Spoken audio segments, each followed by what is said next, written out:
When I spoke to Daniel Bentley about the tribute tour bringing World War II veterans to the DDay Museum in New Orleans, I knew that I wanted to do this. I knew I had to be in because this is huge. These people need to see this museum. We made small talk and headed towards the bus. Once we got situated on the bus and started headed towards Surrey Street from the American Legion post, we heard sirens. So everyone's looking around to see what the sirens were. When the veterans realized that we had a police escort from the Lafayette Parish Sheriff's Department to lead us down Highway 90, they were ecstatic. They thought, you know, hey, we're a pretty big deal. We've got a police escort.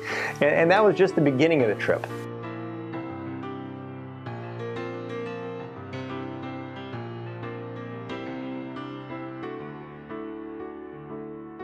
The first display we went to was the home front display. One thing that I did make sure to do was to take notice of the other veterans and to see their reactions to some of the things in the museum. And the further they went into the museum, the more active they got and the more lively they became. And you can see that it was bringing back some memories. And some of these, let's face it, they're old men. We'd call them old men. Some of these old men were 18 years old again and 20 years old again. You could see it in their faces that they were just reliving it. And some of the stories they would tell, they would talk about their friends they made, and their faces would light up. And every now and then one would get to a story that probably didn't have the ending that we would want to hear. And his voice would just kind of trail off. So you know that the emotion was showing. They were still feeling it after all these years. While touring the museum, I had the opportunity to meet many of the World War II veterans, one of which was Dr. Kenneth Lafleur. I was 18 and I joined the aviation cadets. I wanted to be a P-51 pilot, and I ended up at the wrong end of the airplane, tail gunner. What was my job? Try to shoot down a few zeros and stay out of trouble. When Dr. Lafleur and I walked into the Boeing building, which is where they house the aircraft, of course, he saw that B-17 bomber and his face kind of lit up. And he said, that's almost like the one I used to fly on. He was a tail gunner for a B-24. And he was showing me the B-17 and the differences between that aircraft and the one that he flew on. We were walking by some display cases in that same room. And we get to one display case that had the exact jacket that he wore the whole time he was in the war. He said, that's it, that's my jacket, that's the flight jacket we wore. And it was just really great to see his face and to see him being transported back to the 1940s.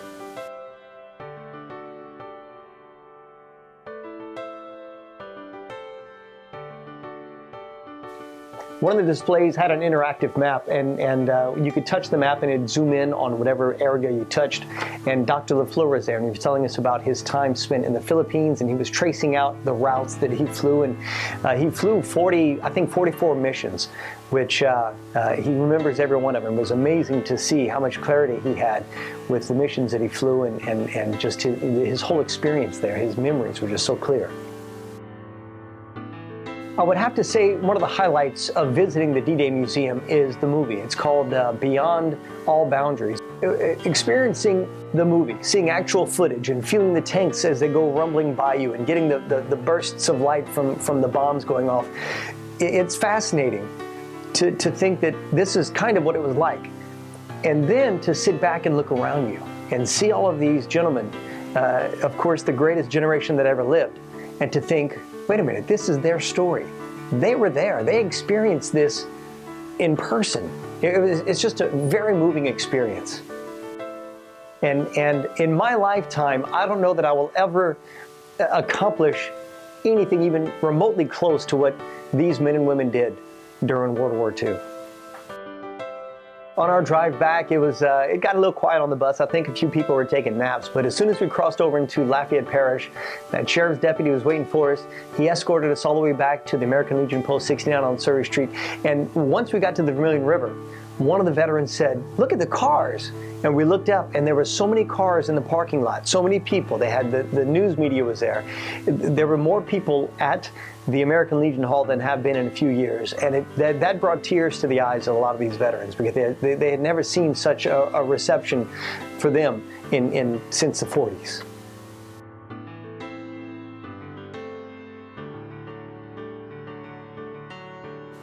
The DDay Museum in New Orleans is a great place to bring kids to learn about history. It's a great place to bring family members to maybe learn about what their family members went through. It's definitely a great place to bring World War II veterans, and we need to bring the rest of them.